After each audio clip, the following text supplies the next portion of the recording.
So this is all about, developer tooling, challenges, trends. Like, let's start with challenges around developer tooling that you see today. I can actually maybe start. So, do you guys know Hardhit and Nomic Labs? This will sound like a completely tangential thing. So I saw Franco and the crew at the airport today. DappCon 4 years ago, something like that. We organized the developer tooling ring once and only once because it was organized by me and I'm shit in consistency, so I kind of fucked it up. That was the only time it was organized. And we did a brainstorming session of like what needs to be done for developer tooling to not be crap at that point. And I actually found the post-it notes. I was moving apartments. I found post-it notes and I actually have them here in my backpack with me. I brought them for this panel. Now, I'm not going to go through them, but it was stuff like deployment artifacts. It was non-standard solidity output. It was like a bunch of these things that are still problems. And I think what we are missing, I know standardization is a very ambiguous catch-all term that people do, but at least as a space saying, hey, this is the problem we want to focus on. Not like doing an RFC and saying, but okay, let's figure out deployment. And nobody does anything else other than deployment, and that's it. Or stuff like that. So, because I think that's important right now, because there's Foundry, Hardhead, there's us, there's a bunch of other, Third Web is doing an amazing job, etc. But we're all tackling different developer tooling problems very shallow, like as much as a single company or team can do, instead of all of us investing in the same amount. We can look at all of the layer 2 stuff that's happening right now.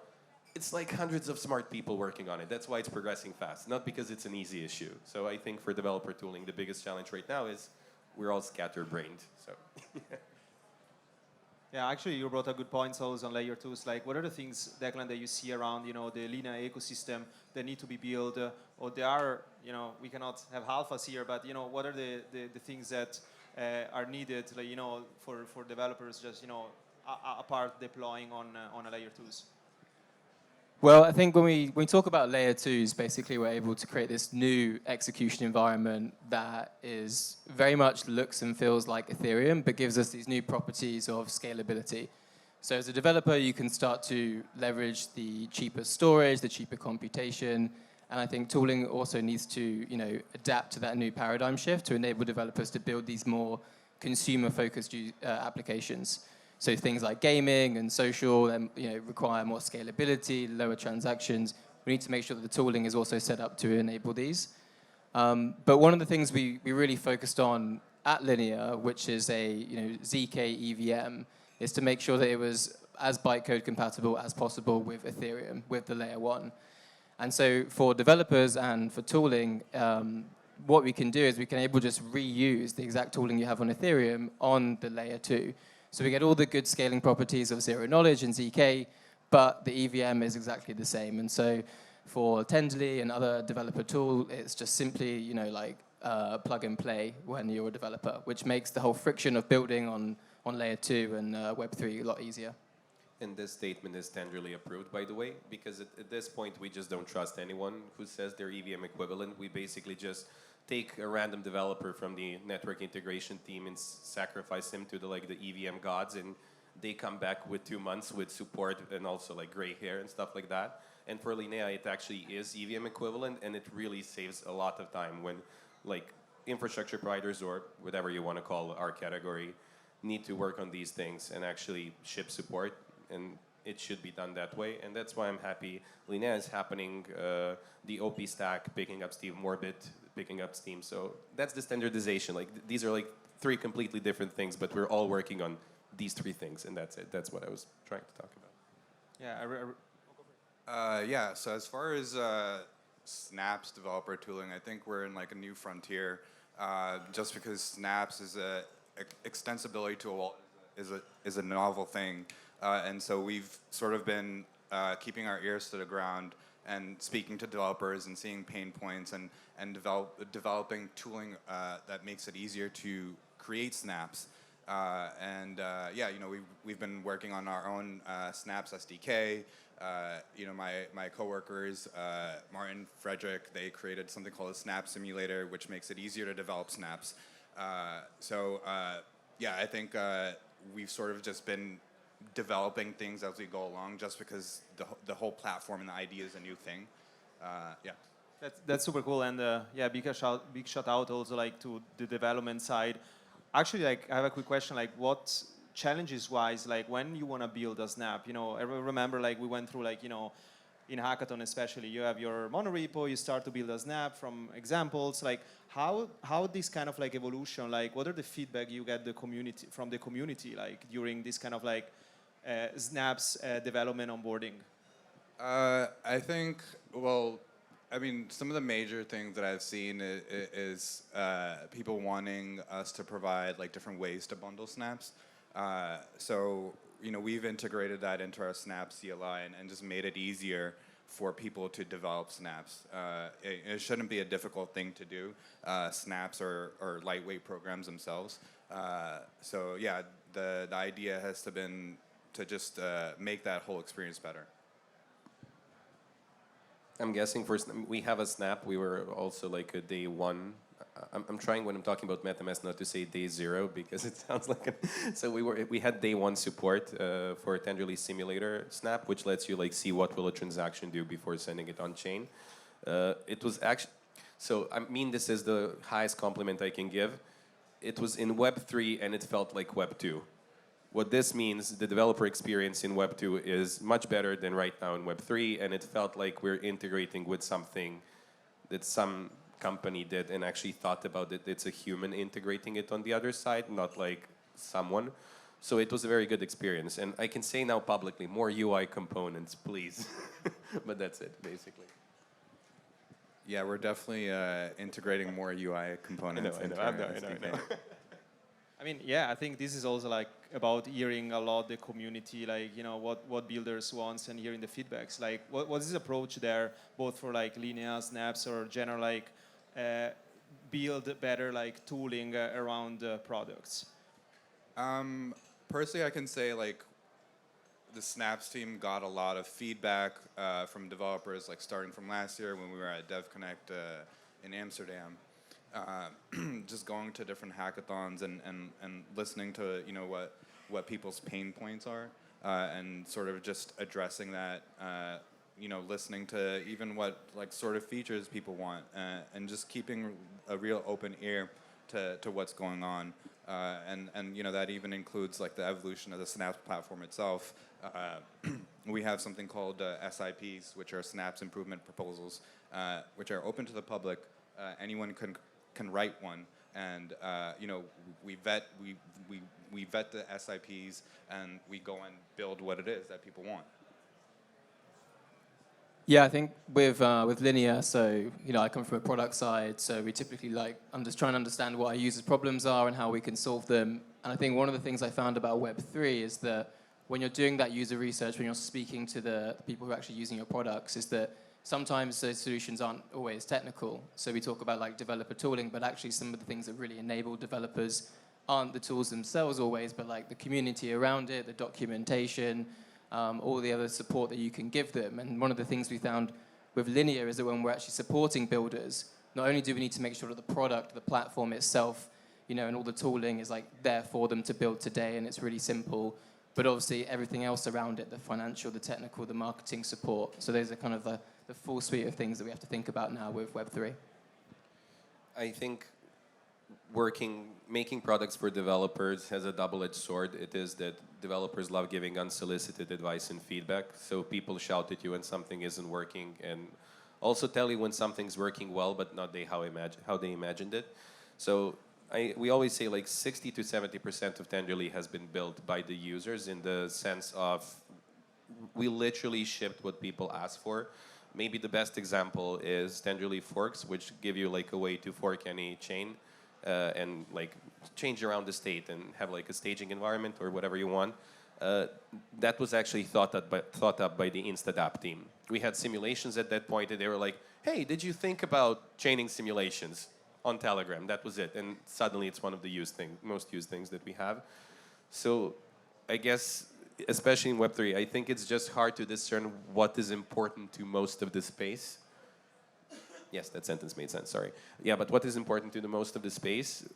But yeah, talking to people and the hackathon approach, I think, is amazing. Tenderly was built by us going to hackathons and then actually prototyping features on hackathons, and then if we win a place or if we have a placement, we would ship it into the product itself. So that's how we initially did it. So.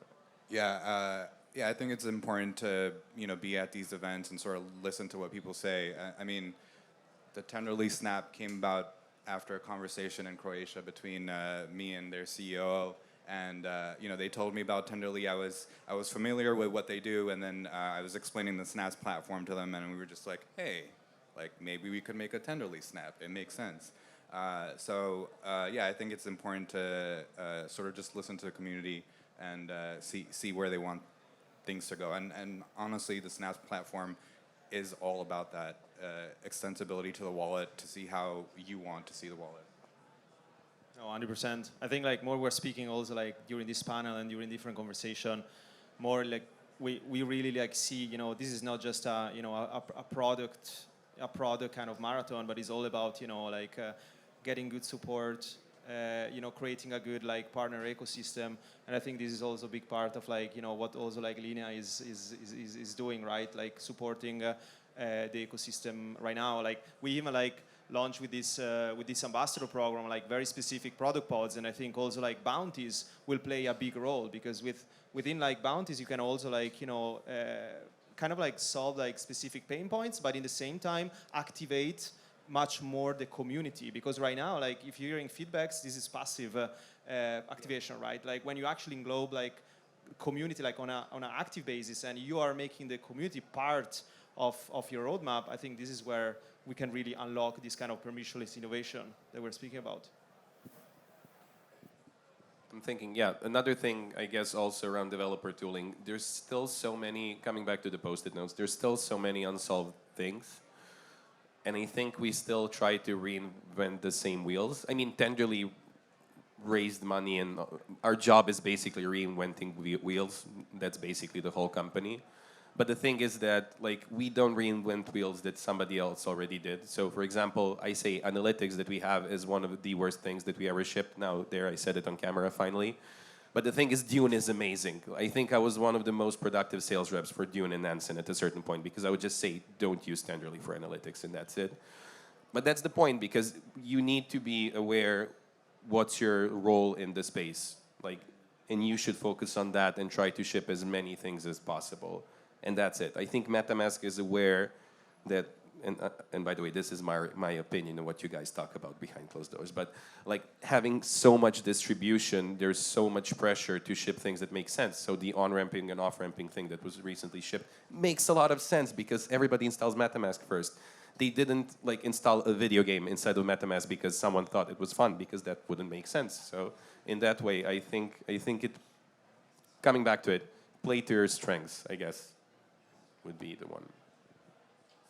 No, 100%. I think like when we're speaking, yeah, this is a big shout out. I don't know, yeah, but cool. Thanks. But one part also, like, we spoke about snaps, we spoke about tooling around also layer 2, so also like, and in the room there are a lot of people, not just game developers, but people use the MetaMask SDK. I think this is a big part also like of the game, like tooling around a specific ecosystem to make user life easier, but also like developer onboarding much easier. Well, yeah, it's not MetaMask's job to use the gaming SDK. That's the whole point. You should just enable people to work on the stuff. Like, you should be aware what you're good at, and then let others who are better at other stuff build it. Like, we are used probably by 80% of the top DeFi teams, however you define top. I don't know. It sounds good as marketing material. But anyway, no, but it is true. A lot of them use it. Like, we will never make a DeFi project because it would probably be hacked day one, and even the tokenomics and everything else wouldn't make any sense. But we're very good at supporting those people. So we should just focus on that. Similar to Hassan. He's working on snaps. He is the snap wizard. It doesn't make sense for him to do, I don't know, DeFi as well. We can use the same example. Yeah.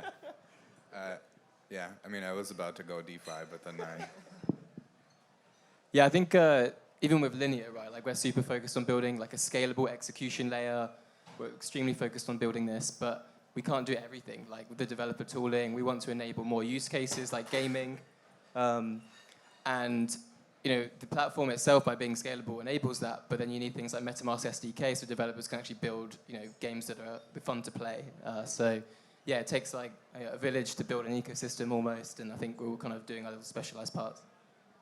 No, 100%. I think like we are almost on time, and I really like want you guys like before I see some very familiar faces also like in the developer tooling ecosystem. Like, do you have some questions before I grill more our panelists or I ask more spicy questions here? Yes, we have a question here. We have a question from the guy in the Solana hoodie. There you are. There you are. No pressure.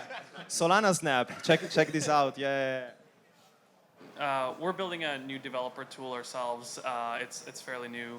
And my question to you is like, when you start off building developer tools, like how do you gain adoption for them? Where do you get good feedback? Like, how do you go through that like early growth phase of like new developer tooling? Can I start? Yeah. So developer tooling is very specific, and then especially if you're not doing open source but for profit. But in general, development tooling is a type of space where you have to do bottom up, not top down. So the developers need to pick it. You're not going to persuade a VP, C-level, or whichever other cringe role you want to pick a tool and then push it onto everyone else. So going to hackathons, as Hassan mentioned, it's not a thing that we just say in the space. Your users are there. And in-person contact, even though in the Zoom era and everything, but in-person contact is the most amazing thing that you can have. And then I say I might be biased to the approach, but participating at the hackathons and not submitting the same thing, but developing new stuff around the thing that you're building and presenting on the public stage is an amazing thing, because if you win a place, suddenly a few hundred, maybe even 1,000 people must listen, not really must, but will listen to you on what you built, and it is your target audience, and that's it. So that's how, at least how we approached it and saw it, at least semi-successful or successful. I think that's one. Second way that I see, which I'm not good at personally, but making clout and drama on Twitter is another way to show it. DHH is a prime example of how it can be done, or the Paradigm team, I think they're doing an amazing job in marketing. Like what Yorgo is doing is marketing. So that would be a different approach if that's your type of personality. Yeah, I also want to say, before we're getting into the other question, you know, like hackathons are basically like the excuse also to grow and push the engineering team around, because like when you want to ship features, what you can do is also testing in bounties. Then you come back and boom, like documentation, feedbacks. Yeah, I would say even we've been at hackathons where people used the APIs that we released in interesting ways, in ways that we didn't foresee, and that sort of just like opened up our mind to like different ideas. So yeah, I think it really is important to just sort of get feedback on what you're building. And I think one thing that I want to mention is also like trying to find like specific, you know, virtual venues when you can onboard easier with different type of content, because, you know, like developer portal, I think are extremely underrated in different products. You know, like you want to go there, maybe you want to consume, YouTube videos, tutorial. You want to just go directly and deep dive in documentation, or you want to just do interactive tutorials. I think this is a big part that I think like we should like start to ship more different type of onboarding content, and depending on that, you kind of feedback loop like what you need to build. Cool. I think we had a question here. One question. First, one question here. Yeah. Thanks a lot, Simon. I have a question about snaps and about outside the ecosystem of Ethereum. So did you think about how we could also use a snap for multi-blockchain approach? Oh, yeah, we're already doing that.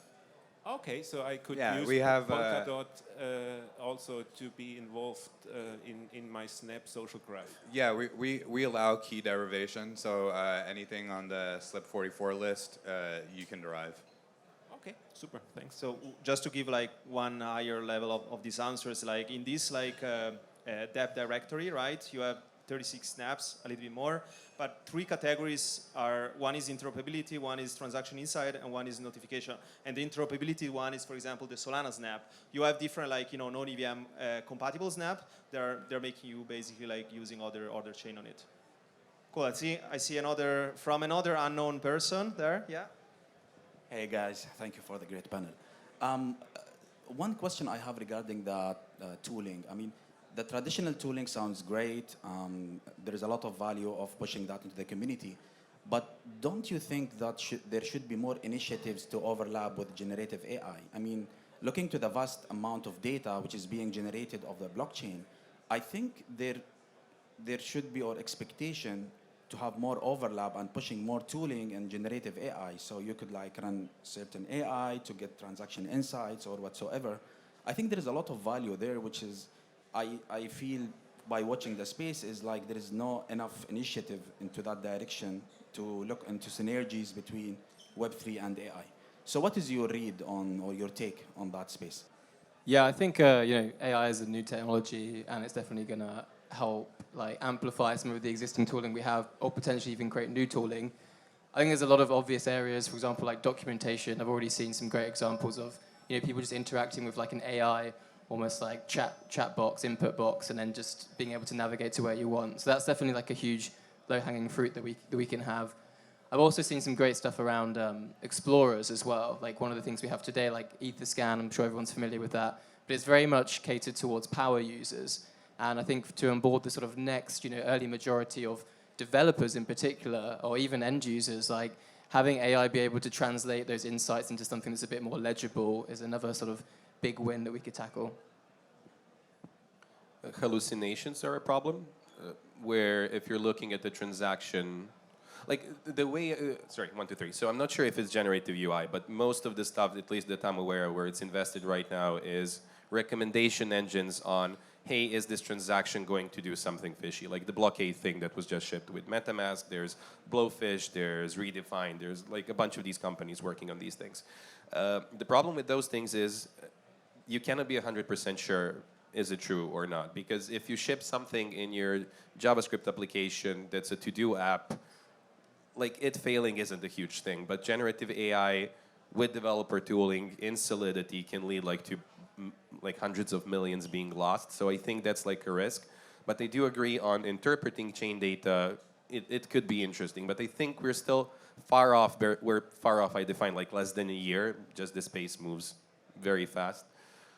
And then another way that they see it is like the Copilot stuff. At least how it helping you how to use the tools. So not generative AI as a tool, but it as a Copilot on how to use the things which are very concrete.